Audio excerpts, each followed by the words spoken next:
community is growing so much, so fast. Yeah. You know, you just have more people. Yeah. Right. Yeah. And with more people, all you need is like 30 people in the class, and that's a huge class. Oh yeah. Yeah. Right. And I mean, my situation's a little different, and I joined the class and made the class bigger because it's always me, Jay, and Kovai. Yeah. Yep. You know? Yep. And, you know, Kovai's on summer school, right? He ain't got no spot. He's permanently on summer school. Yeah, right? no, exactly. No, he's permanently on summer school, you know. And then, you know, Jay's pretty much retired, so it's like it's me, Jay, and Kovai, and we just travel around and get a train. Yeah. Anytime, any day, you know. So that's the way to do it. I think that's definitely the way to do it. I think now you see other gyms with 9 o'clock classes, but Roots had to have been one of the first regular morning class, like 9 o'clock morning classes. Yeah, I think Mono had a morning class. Okay. I don't remember what time it was. But yeah, definitely Roots was always consistent with that 9 o'clock class. I've seen a lot like 6, so they can get in, get your training, get to work on time. You always see the lunch classes, and you know, depending on where you're at, like the lunch classes sometimes are packed, but like 9 is weird. Yeah, but man, it works. The 6 o'clock class, I always say, yeah, I'm gonna make it. I prepare, I make my bag, everything. 6 o'clock comes, I'm like, nah, fuck, no, I'm good. I'll train tonight. I like training in the morning, but you can't. Well, I can't do like a late night class and then turn to a 6 o'clock class. Mm-hmm. Like it's just a little too much. So the time I get home, shower, clean up, I eat after practice. Like I don't eat before practice, so I always eat after practice, regardless of what time it is. By the time I'm in bed, I mean, to make a 6 o'clock class, I mean, we're talking about 4.5 hours of sleep at best. Yeah. And like, it's just not going to happen. Yeah. So like, I could do a morning class, 6 a.m. class if I don't train the night before. Yeah. No, I'm totally with you. Like when it comes to sleep, like, that's one thing I don't really sacrifice. Yeah. I make sure I get at least 7, if not like 8.5 hours of sleep. That's a lot. Yeah. Consistently. Wow. Because I'm a firm believer there's no such thing as overtraining. There's an under recovery. Yeah. You know? So, like, I mean, Jeff, one of my close friends, you know, he's all about science. Okay. You know, he got me into contrast therapy. Okay. He's the one that, like, you know, when we do cold plunges, this is what's happening to your body. You know, like I'm getting cold. That's what's happening. No, but I mean, it's rushing the blood to your heart. It's raising your immune system. It's detoxing your lymph nodes, all your organs, right? And then you go into the hot. You're detoxing a different way, right? Okay. And then it just feels good. At our age, you know, we need everything we can get, bro. Yeah. Hey, so how long have you been doing contrast, like hot cold? So it first got introduced to me at Plunge and Barrel at F45. Okay. So I started doing, well, I mean, I always did sauna. Right. I like sauna. I like the sauna. I did that since I was a kid. Okay. You know, because my grandfather did judo, my father did judo, and then they also did boxing. Okay. And then so they would always take me into, and my grandpa was a carpenter, so he built his own house, and I helped him build it. So he did a traditional like fudo. So it was like going into onsen all the time. So like that's cool. So that's really cool. It was like he had a sauna in his house, right? But like the old school kind, you know. That's really cool. And you bathe and then you go into the water clean, right? So I was used to growing up like that, and then like it would take me half an hour to like cool down after because the water was so hot. Yeah. You know, you get out, you're just sweating, and you just put the robe on. Yeah. Exactly. Sharpen your samurai sword, you know, like. Yeah. So, and then I always liked taking cold showers. Okay. Like in the morning, I full on cold. My water heater's at like I think 55 degrees. Oh, you know? God! And you start your day like that. I start my day like that. Wow. I never take warm showers. Ever.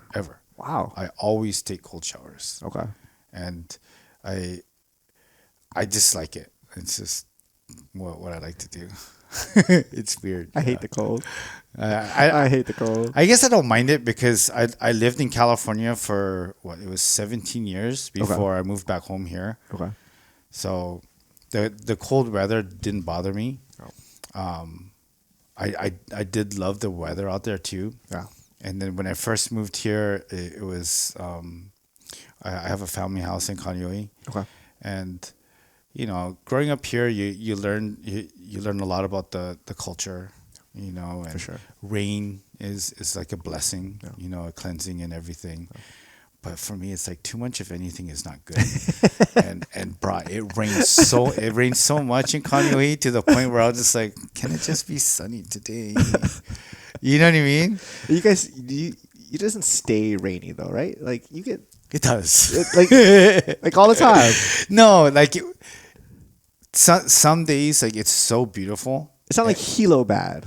No, like Hilo's like it just rains for days. Well, the thing with Kaneohe, you get the trade winds, right? Okay. And then it gets stuck in the ko'olau's. Okay. And then that's why it rains all the time. So I guess depending where in Kaneohe you're at. Yeah. Ah, okay. Yeah, and where I was at, it rained. Yeah. So you feel a difference then going like when you're doing recovery, hot, cold. You feel a difference as far as what you're capable of then performing in the gym, in regular life. It depends, like how I'm training, what I'm training for, and then how often I'm training. Okay. I mean,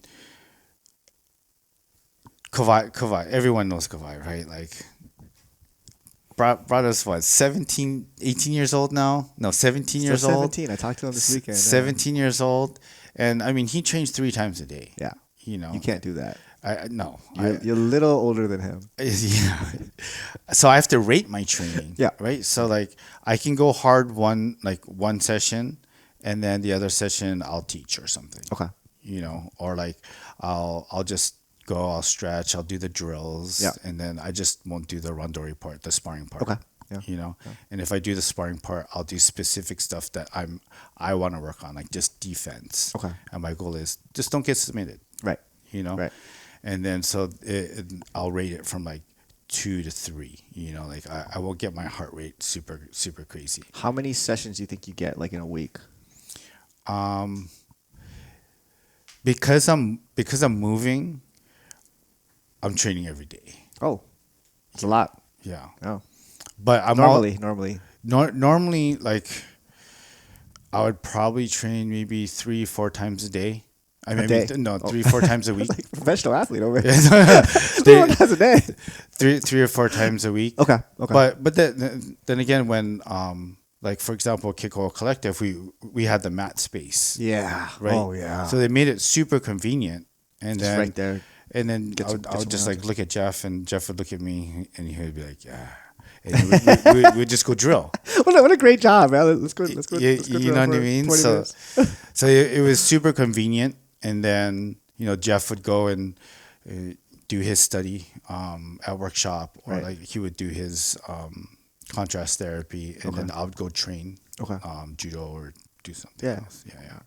Those mats at Keikoa, like where in I don't even know if it existed. Like where did that exist? Like, hey, here's just some mats randomly in a store. Why don't you guys go train? I met so many people when you guys were at Ward Center. Yeah. I walked by one time and I heard about it. I walked by and I'm like, hey, there's mats in the store. And the next time I walk by, I was like, hey, there's people training. I pop my head in. I'm like, hey, can I jump in?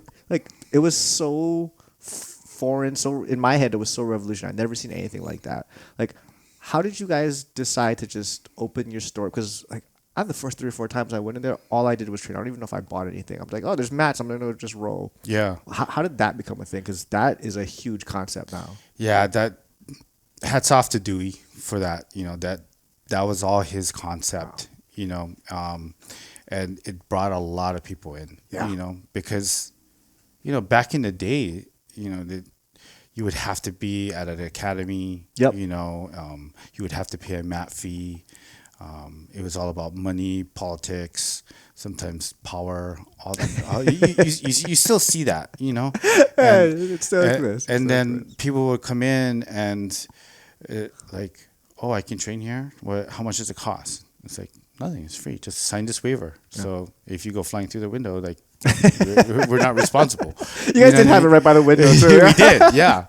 but which made it cool because like everyone would come see and watch and be like, what are they doing? Yeah. Okay, we got to go inside and check this out, you know, and stuff like that, Yeah. you know.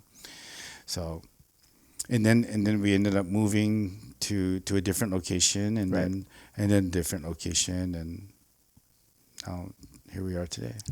Yeah. I think it's gonna be. I mean, when you talk about brands in Hawaii, there's a few brands that are really pushing the envelope or like established. Like Hikoa's got to be one of the top 2 brands out there. Yeah, I mean, you have booths everywhere. I mean, at the events, the online presence is big. You sponsor a lot of local athletes. Yeah. When you say Hawaii now, I think of just like I group everything like Polynesia, right? Okay. Like, because you know there's AP. Yep. There's Day by Day, AJ. There's so many other brands that are doing collabs. For example, like with Ryan with Information. Yeah, you got the like, Jiu-Jitsu Union there. Yeah, got the there hat you on go. right now, Yeah. Of course, Keikoa Collective. And what I think I enjoy seeing the most is a lot of people are trying to make it more community based. Yeah. And to me that's the aloha. Yes. Right? Yes. Because that's the sharing of techniques, sharing of communication, sharing of thoughts. Yeah. And you hear it more and more often, even with new professors and old school OG professors, where they encourage your students, you know, go out there, go to these other open mats, you know, respectfully ask. You know, if you need to talk to me and I'll ask the professor, I will do that. But share what you know, learn new things, bring it back. Yeah. You know, teach us. Yeah. Teach us what you learned, you know. And I'm seeing that more and more often. And it makes me happy to see that, especially here in Hawaii. Yeah. You know, it's much different in the mainland, you know, and spending those 17 years in California, where it's kind of like the mecca of jiu-jitsu. Southern California might be the best place. And martial arts, you know, like and the judo's huge there. Fighting's huge there. MMA's huge there, you know. And it's just, there is a lot of just politics out there, you know, and it does, it comes out, because it's first a business, right? Yes. Yeah. Unless you plan on it being a nonprofit, and really just want to like encourage kids and be there for the kids and help guide kids, and or just have a program specifically for whatever you're passionate about. Yeah. You know? Do you see a difference? So, like, you're also judo black belt. Your family, like you said, your family's trained judo pretty much since you've been a child. I mean, forever.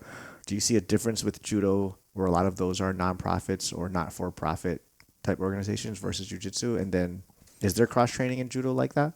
You know, so when I started judo, I was more forced to do it, right? Because my grandfather was like, "You got to do judo." Oh, when you're like 6, you should be forced to do a lot of things. Yeah, otherwise you would true. eat candy and stay up all night. Yeah. Very true, very true.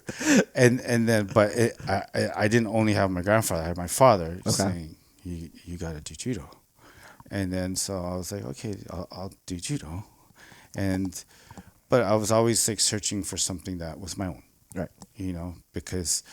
Yeah, I was getting whipped around by my grandfather, then whipped around by my dad, and then, you know what I mean? I was like, "Bah, I want to beat you up too." You know what I mean? Just wait till I get bigger.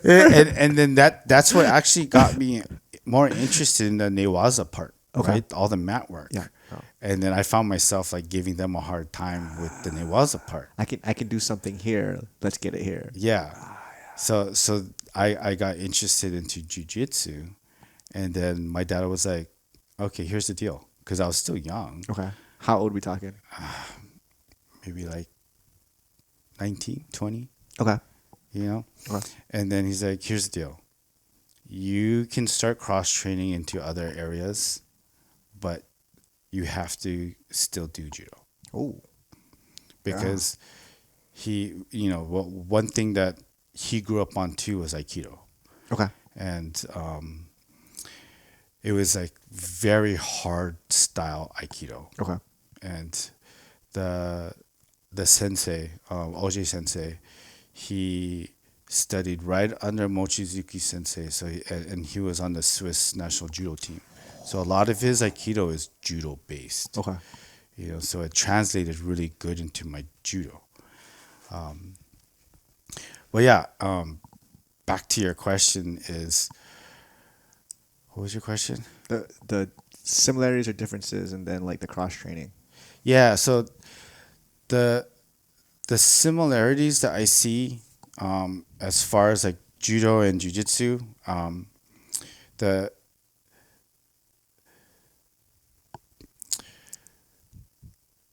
Just trying not to offend anybody.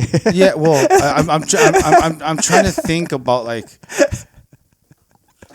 because what I love about judo, Let's go with that. What do you love about? what I love about both? judo is the culture, you know, and the tradition behind the martial art, right? Yeah. Like you your hygiene, which is a similarity, right, for both jiu-jitsu and judo. We all practice very good hygiene. Yes. You don't go to class dirty. Yeah. You Cut know, your fingernails. cut your fingernails. You have a clean gi, Yeah.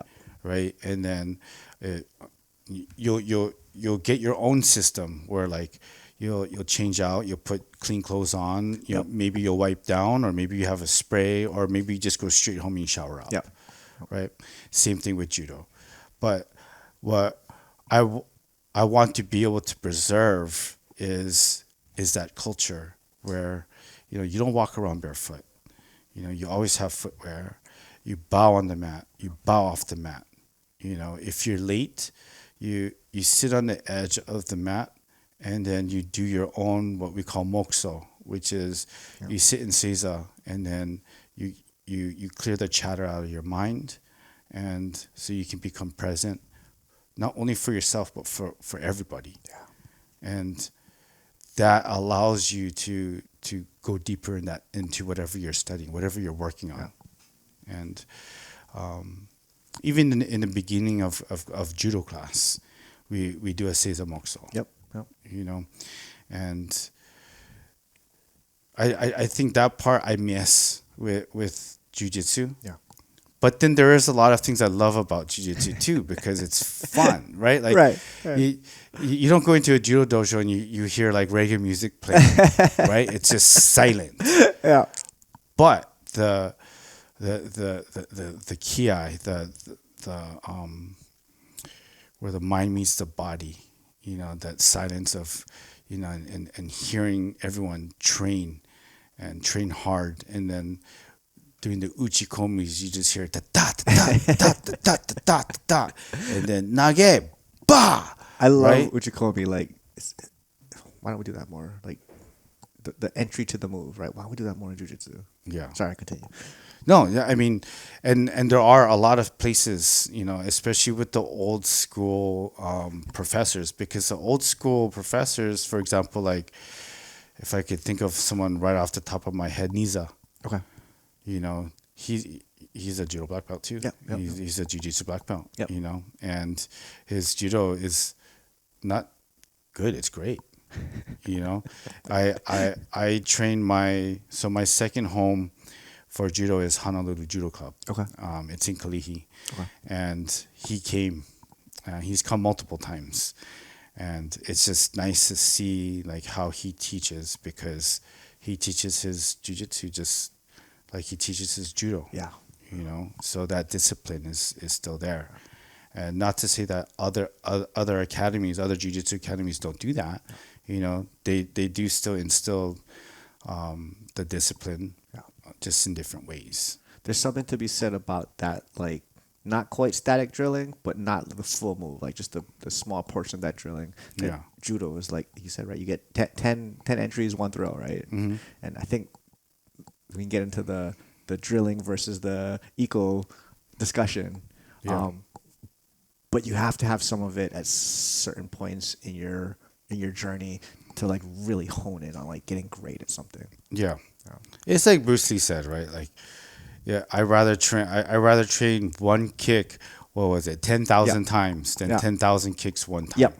Yep. You know, and that's the uchikomi part. And there's so many different ways to do uchikomi. There's self uchikomi, where you can practice by yourself. Yep. And then there's static uchikomi, where you have a partner that's cooperating and you're just statically doing the same exact movement, so you can get the proper muscle memory and do the micro corrections. And then your uke, the person that's your partner, allowing you to practice, is also communicating to you. It's like, hey, Alika, maybe if you move your grip here and maybe pull me a little bit more this way, right? Yeah. So that communication.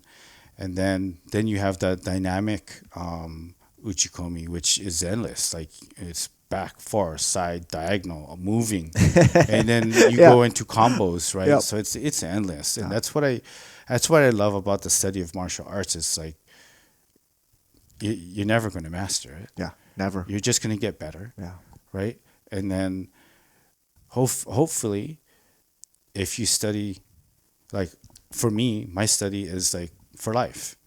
I want to be able to do this for the rest of my life. Yes, sir.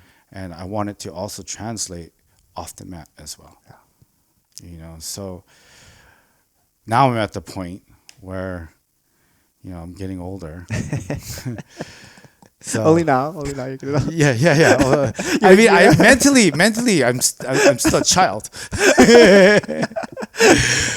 Maturity wise, debatable. So I mean, I still love competing. You know, You compete a lot. I try to, and I use it more as like an exam, Okay. because I think of like my dojo or my jiu-jitsu academy as my laboratory. Okay. Yep. And I like to go in, and to me, it doesn't matter what color belt you are, it doesn't matter how many times I get tapped out. It's me, like, it's my laboratory, and I'm trying things and trying to broaden, expand, or work specifically on something, and then I'll go and I'll take it to the exam, which is the competition, and I'll see where I'm at. I'll see what worked, what didn't work, and for me, it's a learn situation, because even if I lose, like, I can look at tape, I can figure out like what went wrong. Even when I win, I can see like what went right, and still what went wrong. You know, That's the right way to look at it. And- Even when I win, I want to see what I did wrong. yeah. Yeah. And I like competition because it's an opportunity to, again, like, grow the community. Yeah. And there's no bond. I feel that is so instant when you compete against somebody, whether you win or lose. If you go in there with an attitude that's positive, and I've lost many times, you know, You've won many times. but I don't mind losing. Yeah. And I like to go up to the person and say, hey, that was great, man. Like, Yeah. I mean, this is my information. Maybe one time we can train together, or like you can come over to my academy and show what you did, you know. And some people are caught off guard, like, whoa. Some people are like, yeah, I would love to do that, and we become friends, like right then and there, you know. And from that moment on, it's like we're supporting each other already. So, yeah. Yeah, man. So you compete judo and jiu-jitsu. You fight any age bracket. You fight open weight classes. Like, what is going on in your brain to be like, let me just scrap with everybody? Because there's a whole different level of rules and rule sets and strategies and length of matches. How do you kind of balance all that? It's called small brain mentality. Okay. No. So when for example, like open class. Yeah. I'm very careful when it comes to open class, because we're not always the biggest guys. Yeah, I always am. Yeah. I'm always the biggest guy. No one's in my weight class. I'm the biggest. So I have to, like, be very strategic on how I play. Okay. And for example, if it's jiu-jitsu, Okay. I know my stand-up's probably going to be a little bit better than theirs. Yeah. I'm going to be faster than them. And the only way I'm going to throw them is by a foot sweep. I'm not going to like pick them up and bomb them. You know what I mean? Especially if they're like 80 pounds heavier than me. Right. So I'll make sure they either pull guard or like I'll, do a foot sweep so they trip up a little bit, and I'm on top. Now I'm floating. And then I'll have to just play my A game. And I do have this one submission that I love to do, and that's what I'll go for. You have the most confusing A game. Let's talk about this toe hold for a second. Okay. Because it's weird. You'll give up good positions to dive on it. Yeah. And anyone that doesn't know how good you are at this toe hold, like I've seen you catch guys completely off guard, and they're like, "What is this guy doing?" How did you get so good at one thing that almost seems like a suicide move? Like it's like you're all in on it sometimes. How did you get so good at a move that isn't really like the main jiu-jitsu submissions? You hit it from everywhere, and you hit it from very non-dominant positions. Yeah, not a lot of people were practicing the lower half of the body back when I started jiu-jitsu. Okay. So I decided to practice only the lower half of the body. So anything waist up, I don't know how to do very well. But so the toe hold was something that I knew I can finish on almost anybody because, and when I say that, like any weight. Okay. Because that joint is really small. Yeah. And it's not like a wrist lock where you can have like super flexible wrists, Yeah. Yeah, there are some people that have really flexible feet, like the Meow brothers. When they were out here, I was like, I thought I got their toe. I was like, if I going to get his foot, and he's like, just eating it. I'm just like, I'm burning my arms. But that's all I did was practice that move from all different angles, and then it came to a point at my academy in California. Do a little shout out to Pedro Soriano in San Pedro. That people were starting to now avoid like putting their feet by me. I don't let you touch my feet. Every time you grab my feet, I run away. So I had to play what my professor called like the possum, So I would like just basically starfish out and like promote the other player to either neon belly me or just bring their whole body closer to me. Oh. And then that's when I'm able to kind of like transition into getting under their hips and then turning them and start attacking their feet. Oh. It looks like I'm doing something totally wrong, which I am. But I normally do it in like submission only tournaments. Okay. But when it comes to like doing like IBJJF tournaments or like Nagas, the local tournaments we have here with the points and everything. Yeah, oh. I'll go a little bit more point-based strategy. Okay. But I mean, competition to me, I do my best not to take it too serious. It's fun for me. Yeah. In the study, I want to keep it fun. And I want to keep it in that zone of learning, growing, and just making more friends that way. My best friends are all people that I've trained with. You fought a lot of people in Hawaii. I mean, you fought a lot of people everywhere, but you fought a lot of people in Hawaii. This last fight to win. You had 2 matches, right? I did. 2 matches. One of them was a rematch. One of them was a rematch with Nick Alcaron. Yeah. Great friend of mine. Great guy. Island West, right? Island Jiu-Jitsu West. Nick's awesome. Yeah, he's awesome. He's doing great things with the keiki out here. Yeah. He has a huge keiki program. If you do have a a kid down in the west side. I highly suggest you guys go check him out. They just got a new place too. It's big. Yeah. Big mat space. Yeah, big mat space. Yeah, I mean, Island Jiu-Jitsu headquarters. I mean, they That's a big mat space. not only is it a big mat space, they have a Olympic style mats where it's all spring loaded. I want to get thrown on those mats, you know. Spring mats are amazing. We talked about this. Yeah. Like regular mats on concrete, then like the mats on mats, then like the foam, and then there's like And then- Bentley of mats. Yeah. Spring floors. Oh my gosh. Bro, I could literally just bounce and backflip if I wanted to because it's so nice. Spring floors, yeah. Get spring floors. Everyone should have spring floors. It's so much more fun. Yeah, it's just very expensive. Yeah.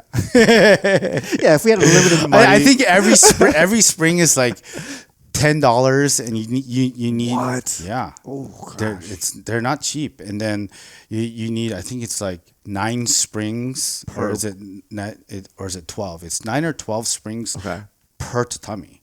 Oh, yeah. Right? So we're talking. Oh, And then you figure Island Jiu-Jitsu headquarters, I mean, they have well over 100 tatami. So if you do that math, just springs alone, that's right? big bucks. Yeah. But I Right. mean, it's just We need nice. the cheap version. We guess like it's the old tires. Yeah. You ever tried on the tires before? Yep. I like the tires. They're not quite springs, but tires are good. Tires are nice. Yeah, I'm gonna hit a junkyard up and be like, I need all the crappy tires you got. Yeah. Can't afford springs yet. Yeah. So I actually tomorrow I'm going to be teaching like judo fundamentals at Island Jiu-Jitsu. Okay. And then Can we come stop by? yeah, everybody. Get some footage. Yeah. Professor J, like open doors. Yeah. you Jay's know. awesome. Surfer J. Surfer J is awesome. Yeah. And then I'll be doing judo for jiu-jitsu too. Okay. So, Okay. yeah. Do you have anything that you would say, like a jiu-jitsu player that just wants to learn takedowns in the gi? What would you have them focus on as far as techniques, throws, and like what would you be like? Don't even waste your time doing from like a judo perspective. So when it goes from like judo for jiu-jitsu, Yeah. the first thing that I teach is ukemi. Okay. So how to fall. Yep. No. Because for me it's safety first, fun Yeah. second. Yeah. You know, and I still practice my ukemis. You know, and it's part of like my warm up. Yeah. You know, but if we can fast forward a little bit, it then comes to what we call kumikata. So kumikata is like grip fighting. Okay. And then like what grips are you looking for and why? Okay. And that all comes with experience. But for example, if I'm right-handed, right, I'm going to try to grab your lapel side with my right hand. Okay. And that's called hikite. So hikite is your pulling hand. Okay. And I'm going to go collarbone or above. Right? Because if I grab Control the shoulder. yeah. So if I grab lower and I pull 6 inches, I'm not moving you 6 inches. I'm just moving the lapel, Yeah. right? But if I grab here and I pull you 6 inches, you're moving at least close to 6 inches. Yeah. Of course, there's a bunch of strategy behind that, but that's the first thing I will teach is gripping. Okay. Because if I get my grips on you, and you don't have the grips you want, or even better, you don't have grips at all, that means like I am now controlling your body, and I'm also controlling the distance, which means I'm winning the fight. Yeah. Right. Which means I will eventually throw you. Yeah. So, yeah. So just maintaining control of the situation, probably more important than any of the other stuff. Yeah, Oh. it's the same thing. Like jiu-jitsu, right? Like if you're controlling the distance, you're controlling the fight. Yep. Oh. You know, Yep. if I can't get close to you because you have your shins as your shields and your frames, and then you're also like scooping under me, and I'm always off balance, then you're controlling me the whole time. I'm just trying to defend and trying to reset, constantly reset, and you're constantly like attacking me. I'm like, get away from me, Kelike, get off of me, bro. Jeez. I think having distance management in any combat sport, it's easy to explain. It's hard to execute. once you start to be able to do it and you consciously are doing it, it opens up a whole new world of strategy. I try to tell people, like, I try to figure out what kind of passer they are if I'm playing guard, and I try to put it at the distance that I feel they're bad at. If I get a guy who's trying to cut around the corners, trying to outside pass, I try to pull him in. If I get a guy that's trying to pull in, trying to be a smash passer, I try to keep him on the outside. And I'm like, I think I have more options on your weak side or on your weak, where you're not good at, as opposed to like, let me try and beat you with just my A game. Hey, maybe your D game's terrible and I can just beat you with my B game, and we'll just kind of see how it works. But it's all about distance management. Yeah. I wish we taught guard passing and guard retention, like how you engage stand up. I wish we taught it as a distance thing, not as a technique thing. Yeah. No, it's interesting that you mentioned that, because we just had Judo Nationals last weekend.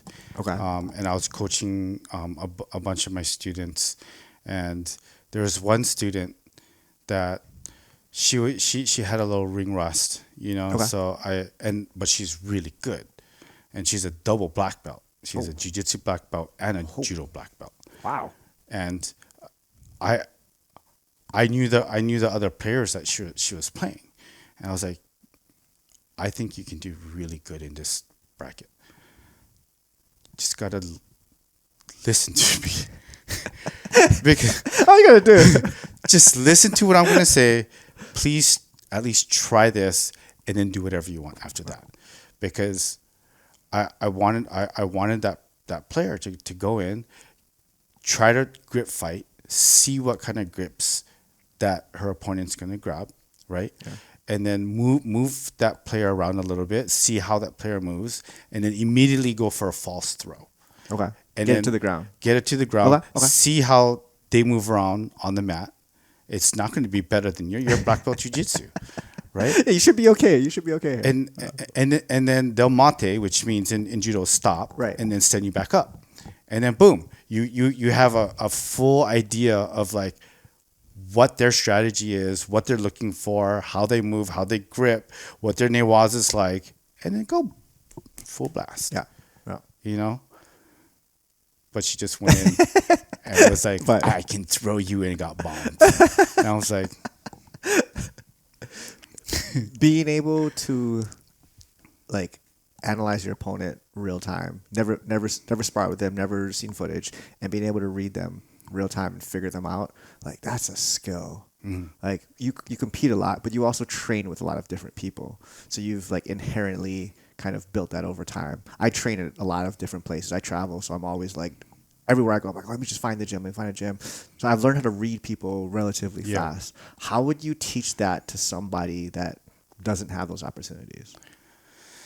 I think you just answered it. Train with as many people as you can, and put yourself in these situations, right? These unfamiliar situations, So, I mean, I always tell my students that are either new, or it's their first year, or they've never competed, or they suffer from just like the fear of doing something or have anxiety. The antidote to that is familiarity. Okay. Right? So go put yourself in that situation and make mistakes. Yeah. Right? Because that's what the laboratory is for. Is to experiment and make mistakes. Yeah. Right? And then you will eventually figure out like a groove that you like, or many grooves that you like. Yeah. If he does this, I like to do this. And everybody is unique, right? Everybody is unique. So I'll show something, and I always tell like especially my kids, I always tell them, take what you like, disregard what you don't like, and just make it your own. Yeah. Because your judo, your jiu-jitsu is going to be much different than mine. It's going to have the similar foundation, right? But it's going to be your own. Yeah. And that's why I like bringing a lot of like friends. Like I think you've come and taught, Jeff came and taught, Kelike came and taught, and they'll take from all these different high level people and say that I think that will work with my game. I probably won't use that, and then boom, I'll make this my own. Yeah. You know, so I think we've all done that. I think so. I think You know? that's part of the process. Yeah, Figuring out what your body is like. I like this. yeah, Yeah. yeah. I remember at Roots, you just came back and you taught me the Mikey hold. because That's a tricky move. yeah, and then I was like, what was that? And you're like, I'll show you after. I was like, yes, don't leave. I want to know what that was because it hurt. That is a tricky move. Guys don't even know what's coming sometimes. It's real weird. Yeah. I was just with the twins the other day. Because what I'm doing right now to kind of say oh hui ho to like all of my good friends is go to all these different academies. Okay. You know, and I'd rather, sweat and train with, my friends. Yeah. Than just go to a bar and have a beer or drink. You know what I mean? Like, yeah, that's fun too. There was some drinking this weekend. There was. It was a lot of fun. But I mean, to be able to like see everybody that you've seen throughout many years and train with them and to the point where you're exhausted and then you guys get to hug it out and tell each other like positive words of affirmation and just like it's goodbye for now, and of course they want to know like, oh, what am I gonna do? And I want to know what you're gonna do. Like, Clifton, you're leaving us. And we talked about this years ago, and I was like, just every time, I don't know. So I'm like, he's not leaving. But you're actually leaving us. Yes. So what is Clifton Teshima's future plans? So go ahead. I am. So I leave this Friday. I'm moving to Los Angeles. Okay. There's a bunch of reasons why I'm leaving. The most important is family. And that's always the most important thing. And my sister was here. She just left yesterday. Okay. I've missed a lot of like birthdays. I've missed my nieces grow up. I've been here for a little over 4 years now. Okay. And so I've missed almost 4 years of birthdays. Yeah. And my mom's getting older. My father's getting older. They had some unfortunate accidents while I was here in Hawaii. Sorry to hear. And I wasn't able to go help them. Yeah. The distance is not like you can drive down the street. It isn't. Yeah. I have to plan, and I have animals. I have to find someone that can watch my animals and take care of them, and then I have to fly out there, and I can't stay that long because I don't want to inconvenience whoever's watching my animals. And I don't want my animals to stress out, and I don't want to overstay my the help that I'm trying to give my family either. Because sometimes like my father, he's a hammer, bro. I mean, he thinks he can do it all on his own, but how old's your dad? He is turning 70 this year. Okay, my dad's pushing 80 now, and he's still climbing ladders and using power tools, and I'm like, stop. It's that old school mentality, right? Like once you stop, it's like rust to them, right? Yeah. So that's why they want to keep moving. They want to keep moving. Like they're just tough. Their generations is just tough, man. Yeah. So my plan is when I move out there, I'm going to open my own academy. Okay. Yeah. It's something that I got the opportunity to get exposed to while I was out here. I was a director of the Judo program for Mid-Pacific Institute. Okay. Yep. I got to hold a lot of summer courses that taught Jiu-Jitsu, self-defense, and Judo. You were doing that for the community too? I was doing that for the community through our nonprofit. I was doing women's self-defense. And then I was also teaching Jiu-Jitsu and Judo at Central Middle School, which they just renamed to Kelike. Oh, they renamed it? They renamed it, I didn't know that. Okay. After Ruth Kelike. Okay. And Principal Joe there, he's great. I mean, he's turned that school around. I mean, they went from having a 40% graduation rate, you know, and Wow. to and they had to have like age restrictions too, because kids weren't graduating, and Wow. you know now you have like 15-year-old boys with 11-year-old girls, and that's not proper, Yeah. you know. Wow. So they would kick you out after a certain age, and then Wow. what happens, right? Yeah. I mean, you either go cause trouble, join gangs, sell drugs, live a life of crime. Yeah. You know, That was so one of the rougher neighborhoods. What they have around Central. There's some rough neighborhoods around there. yeah, Yeah. yeah, and you know, I was raised a Kalihi boy. You Okay. know, Okay. so Yeah. So you know. I know like where like I'm living at my grandma's house right now, and there's KPT, there's Millwrights, and there's what's that other housing? Koi Gardens. No, They changed that one. I heard. there's Millwrights, KPT, and anyways, just three. Okay. And then right down the block from me is OCCC. Okay. Yeah. So my street is kind of like, I feel like safe passage because I see guys just like all in red just walking down, all in blue walking down, but then they're just kind of like, and I wonder like, how do you even get these outfits? You know, like, where do you get all blue shirt, all blue pants, and all blue shoes? You know what I mean? Like, I guess Amazon.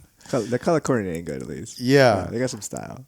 So being exposed to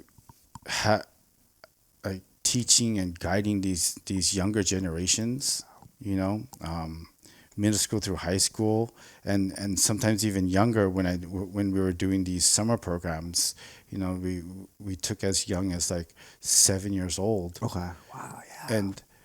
And having one single platform where you have 7-year-olds and 17-year-olds and seeing them all learn together. Yeah. And not only learn, but then communicating together. Yeah. And helping each other. I mean, when have we ever been in that situation, right? It's rare. It's rare. It's not a normal thing. Yeah, and having to see like, and this is how I guess I can translate it is we're black belts, and we can't black belt a brand new white belt, right? We have to almost go down to their level, Yeah. and to help them. Yeah. Because if we black belt them, it's just going to be so fushy or so confusing. Yeah, it's over their head, you or miss- they're you miss a lot, yeah. or they're quit. Yeah. You know, so you have to show them the basics, the foundations, and same with these programs. It's very rewarding to see. You know, because some of these kids come in with like, you know, they're very shy. Or they don't know how to communicate, or they want to get stronger, or they're doing it because they're getting bullied. Yeah. Yeah. And you get to see, for example, I had this one student who was in middle school, and not that he was getting bullied, but he was younger, and then we had this hammer that was, you know, a hammer from freshman all the way to senior. He won the state championship every single year. But imagine being 12 years old, walking down the hall, and this hammer turns around and goes, "Hey, what's up, Clifton?" I go, "Hey, what's up, Logan?" And he shakes my hand, and I'm walking away, and all my friends are going, "You know Logan?" You know? And I go, "Yeah, I train with him." You know what I mean? And that just made my day. Yeah. But imagine Logan, if he turns around and looks and sees how great of a day he just saying hi to me, Yeah. I'm sure that made his day too. Yeah. Right? So it was nice to see all these kids come and consistently show up.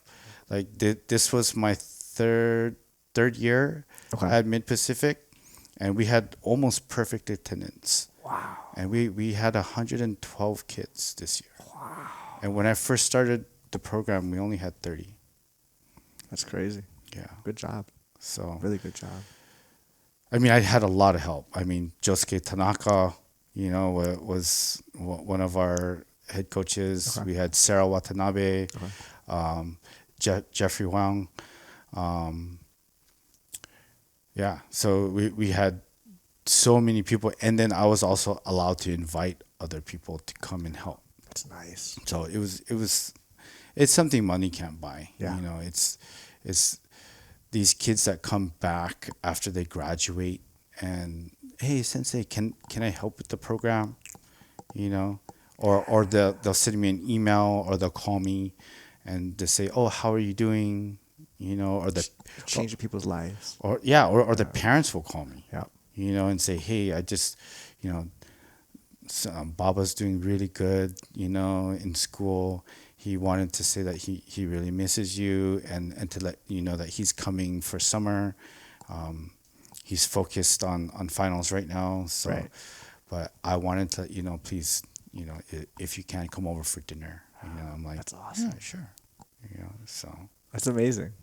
Those kind of things are going to change the community. You know, we get enough people doing it in different locations where it's accessible to everyone. Like it's gonna change the community. Yeah. You got to start. You got to get them when they're young, right? Yeah. Yeah, get them on that right path early. It's harder later. Yeah, I think we saw it at the last Fight to Win. I mean, there's so many professors that were walking out, or so many competitors that walking out, and you just you see that the old school Gracie train, right? And it's all kids, you know. I think the most important thing for us now, the older generation. Right? Are we OG level? Did we break that? I think we're OG level. People like, you know, J-Pen, like Niza, like Surfer, they're OGs. You know what I mean? So we moved past uncles. We're now OGs. Yeah, bro. I have a funny story. I was at the gym and I was, you know, lifting chest how you're supposed to. Yeah, you know, just every day. Every day is chest day, and then I'm sitting down in between a set, and then I hear, "Hey, uncle, you seen these weights?" And I'm like, I don't think you're talking to me, right? So I'm just like, whatever. And I hear, uncle, and still I'm just not paying attention, and then I feel, and I look, and they go, uncle, are you using these weights? And in my head I'm going, what the fuck you calling uncle, bro?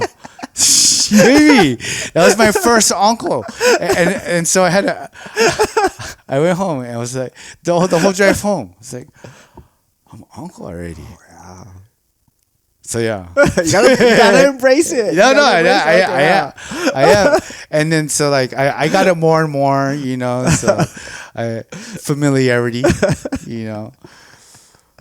But yeah, I think it's really important for like us older generations or OGs and the OGs to guide these kids, you know, because they're sponges and they're learning so fast, and you see their jiu-jitsu. Yeah. They're doing stuff that like my brain needs time to like even like wrap around what they just did. Yeah, some of them are phenomenal. You know, and because of that, I believe we have to make sure that we guide them properly. Yeah. So they're good people. Yeah. Yeah. You know, and they're watching you all the time. Everything you do, they're watching you. Mm-hmm. So you got to lead by example. You can't just talk it, but you got to live it. You got to do it. Yeah. Wow. Yeah. Yeah. So, and I guess that's where I feel like I'm kind of blessed in a way, because I get that OOG with J-Pen. Okay. And then I get that younger creative generation with Kavai. Because those are my main training partners. Okay. You know, and we've just been going from academy to academy to academy, and it's been really fun just remembering the foundation of how I learned, because my professor Pedro is very old school. Okay. You know, and he comes from the generation of like Nino Shembri and the Hiberos, Okay. you know. Ooh, man. So same thing with you know Professor J. Yeah. You know, so I get that, and then I also get like Kovai, who's that new generation, where it's just Yeah. like, show me again. Okay, just show me 5 more times. Oh. You know what I mean? Oh. And then yeah, so I it's very fun. Yeah, and I believe like we all have that same study mindset. We're like we go to enjoy each other's time. We go to learn, to study, and then of course we also go to share and teach. So it's almost like a big aloha ball. You know? That's cool when you talk about like the generations, right? You have like your probably like your first generation of American black belts. You got us, which were like the 2.5 ish generation. Yeah. And then you have like this is the first generation of kids who trained all the way as kids who are now putting on black belts. Like we had this discussion a couple of nights ago. Yeah. Like there's a couple here and there, anomalies, but now we're getting gyms full of kids. This is the inflection point for jiu-jitsu when it comes to America, where they train their whole life. They put on their black belt at 19 years old, but they've got over a decade of training. Mm-hmm. You can kind of see all the evolution of the sport. Yeah. Um, Yeah. Yeah. And then, of course, like what you just said, there's that sport training, and then there's the training for life, and then that, like, for example, I love watching the Mendez brothers because they're not only are they good people, because I've met them and I've trained with them, but they really instill like being good people too. Yes. You know, and they promote the opportunity of having their students teach. Yeah. So Their students can teach. Yeah. Like they're like barely legal adults and they can teach. They can run full classes. Yeah. Wow. And being able to because I've seen them, like they've been able to have them communicate intelligently, and then have them tap into the EQ part of like communication and let them become vulnerable and talk and teach. And I think that's very, very special, because I mean, if you think about us growing up, we didn't really have that. Now it's called therapy for us. We have to go to therapy. We're fixing the problems 30 years later. Yeah, So with everything that we have available nowadays, it's we have to make sure that we use them. Yeah, for sure. So, hell yeah. All right, what's the name of the gym? What do you got a plug for us? It'll come out soon. Okay. Nothing announced yet. There's so much going on, because I have not only just trying to physically move everything to the mainland, but saying my goodbyes for now, but also getting pono with people too. There's some people that I'm not sure how my relationship is. And if you know me, I'm a very confrontational person. and direct. I would go direct.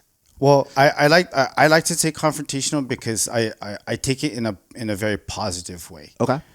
I don't go up to you to cause trouble. I take this confrontation as an opportunity to make our relationship better. And if possible, we will see eye to eye, and no apologies are needed. We will have a conversation, and hopefully we can put our barriers down and speak from the heart and understand each other a little bit better, and build our friendship from there. sometimes we'll just agree to disagree, but at least we'll see eye to eye, because like let's say his name is Eric. Hey, I'm going to see you eventually, right? Yeah. What are we going to do? Just eye each other out? No, right? Let's see eye to eye. So when we see each other, we're like, hey, what's up? Yeah. You And know, it's okay to disagree on something. Like, we're going to have different opinions and different ways of processing our information. yeah. You know, and everyone has different lifestyles. Everyone has different values, and you can't be friends with everybody. Yeah. And I can respect your opinion even if I don't agree with it. Yeah. And so when I see you, I can just be like, hey, what's up? Shake your hand, or if we don't even like each other that much, at least we say what's up. Yeah. Well, You know, and we sit eye to eye and move past. yeah. That's it. You know, so yeah. So saying goodbyes, getting pono at everybody, and then I do have a lot of animals. You know, animals. What are we talking about now? Like, Well, you got some llamas and some alpacas or something. Well, Some- there was a point I had a pig, I had a whole bunch of chickens and hens. Like I had these silkies that were laying eggs. Where are you keeping these things? They were all in Kaneohe. Just little farm. Yeah, and I just because I love animals, right? And I have two dogs. Okay. Well, I had two dogs. I just put down my Frenchie. I've heard, and I am sorry to hear that's Yeah, tough. no, he was my baby. Yeah. He never left my side. You know. Yeah, that's tough. I'm sorry to hear that. I think now it's getting easier because my other dog, Gracie, you've met Gracie. She's known nothing but him. Right? Since she was born, she woke up, went to sleep next to him. She would eat next to him. And they're they like- would go potty together. Yeah, best friends. You know, Yeah. Like, where's my best friend at? Yeah. So, you know, just last week I just got rid of all his stuff. You know, but she's a little different. You know, and she's moping around. You know, and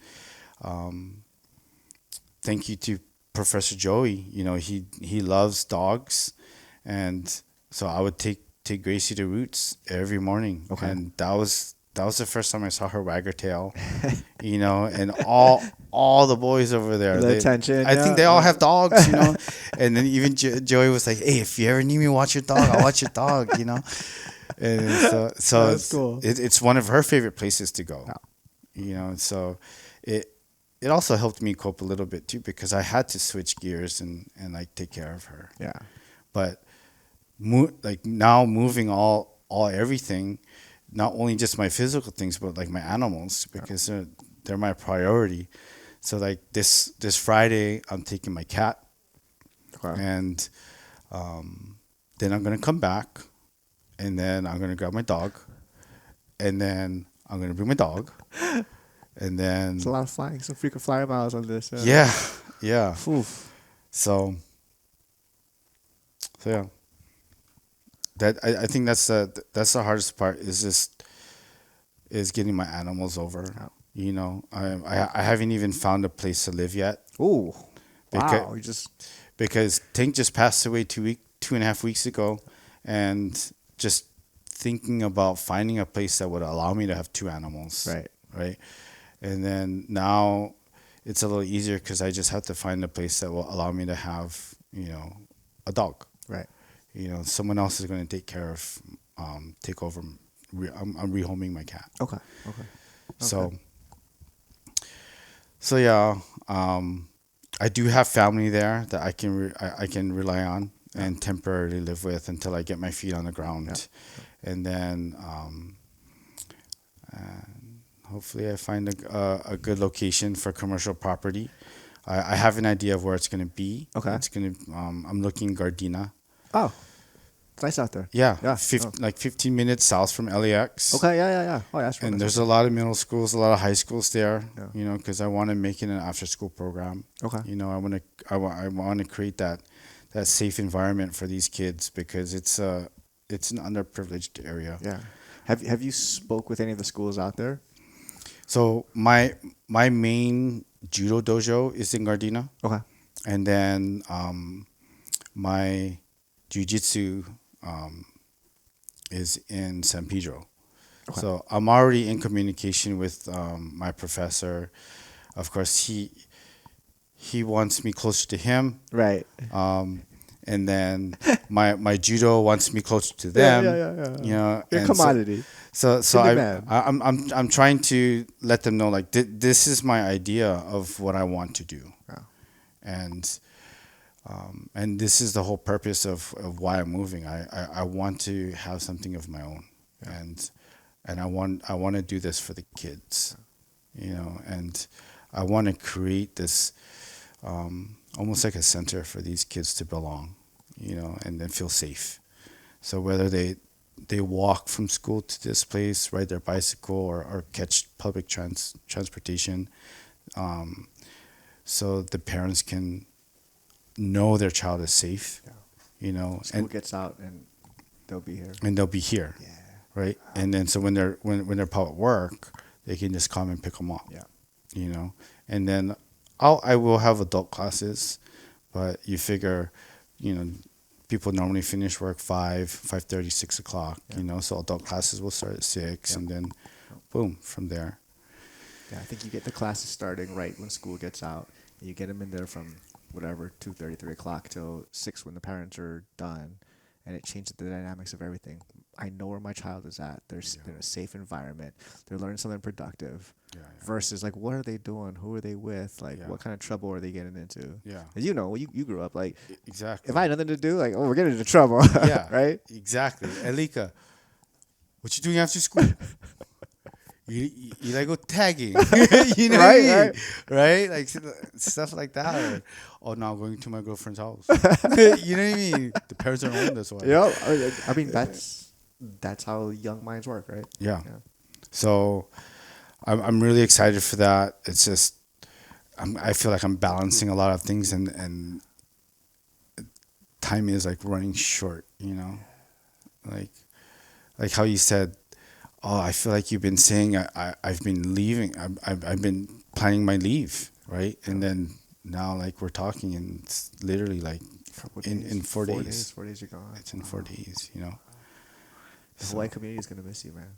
I'm gonna. It's likewise, you know. I feel like. I mean, I've been to like 8 academies within the past 2 weeks, and just the love that I've got to feel with this rolling with everybody and not having to deal with any politics, Yeah. you know, and professors asking me to show a technique, you know, and then just having that fellowship of just talking after, you know. Yeah, I'm gonna miss that, you know, because Hawaii, we have a special culture, you know. Really do. It's much different, and we all look out for each other. And I've always said that Hawaii, we have very talented people here. We have very smart people here. Yeah. And if we want to just talk about like our athletes, like I think we have probably the best athletes. We just don't have the best opportunities. Yeah. You know, like Yeah, I would agree with that.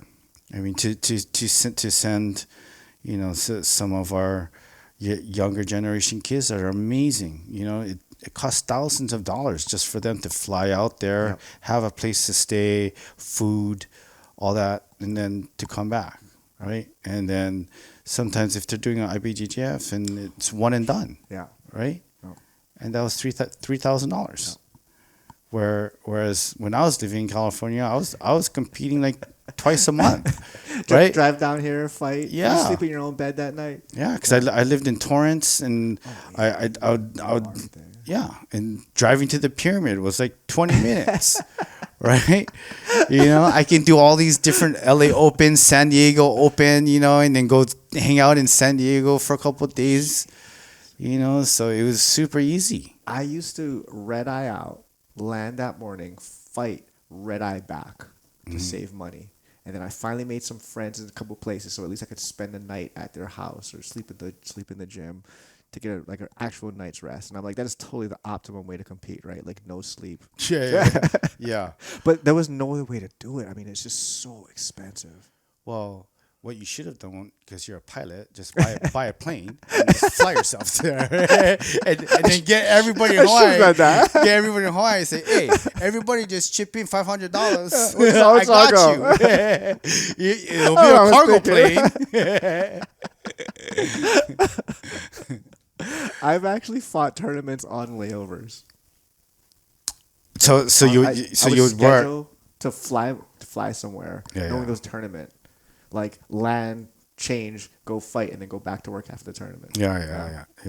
There was no other way to get experience. Yeah, I'm sure there's a lot. Like, I'm sure Himana does that. I'm sure Ryan does that. You know, it's I mean, especially back in the days when there was not a lot of tournaments here, it was the only way to get experience. People were like, "What are you doing?" And I'm like, "I'm chasing this silly dream I have."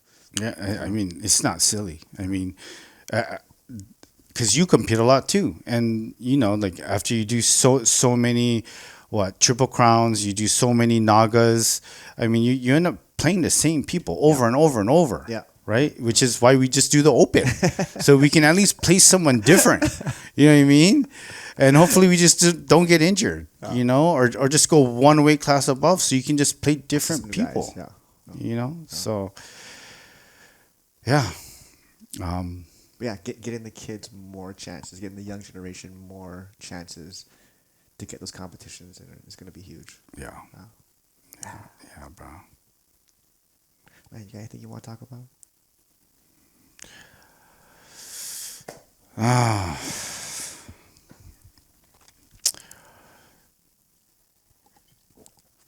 Yeah, I mean, there's a bunch. What's on your mind? Like, I'm one thing is, you know, I was one of the co-founders of Keikoa Collective. Yes, sir. We kind of started there, right? Yeah, and I'm walking away from that. Okay. To chase a dream, to have something of my own, and I'm really excited. But of course, it's that whole experience of like, yeah, I'm excited, I'm scared, I'm insecure about certain things. Is all this gonna work out?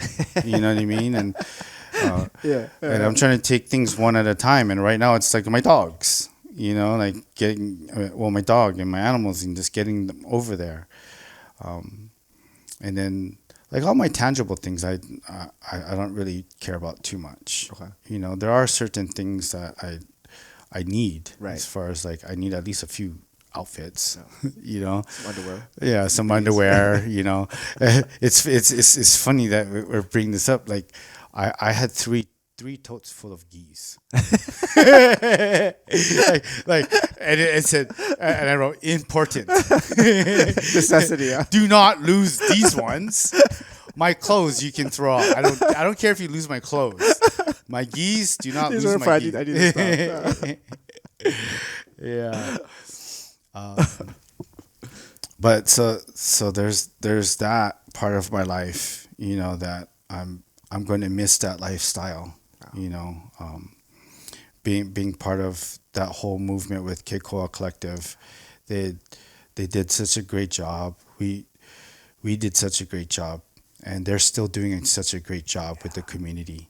You know, and then they have huge projects like in line that I'll let them tell that story. Okay. And they still have the Keikoa Foundation. You know, which, you know, is that community-based part too. Yeah. You know, I'm actually having dinner with Jeff tonight, so I'm super excited. You know, and I get to see my goddaughter and hang out with her one last time before I move. Wow. You know,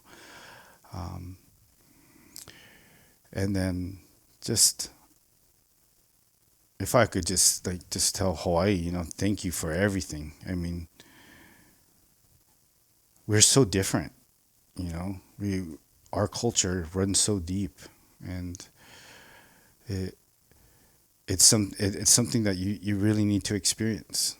And you know, we say aloha so much, right? And And the reason why we say aloha, or I do, is there's no I, there's no me in aloha, right? Like people need people, and that's why people like us, Jesse over here, we share, we're constantly sharing what we learn, you know. Just the aloha that people have here, I'm gonna miss that. I'm gonna miss the people, you know. Let alone just the physical environment we live in. It's beautiful, you know. It is. I won't miss the traffic. The prices. Or the prices. Yeah. I mean, geez. But yeah, just the people, you know, and yeah. Yeah. Thank you for coming. Thank you for having me and giving me the opportunity to just to talk. Another way for me to kind of like a hui ho. For now. Next time you come back, come visit. Yeah, we'll do it again. Yeah. It'll be good to get some updates from you. Yeah. Clifton Teshima. Thank you, sir.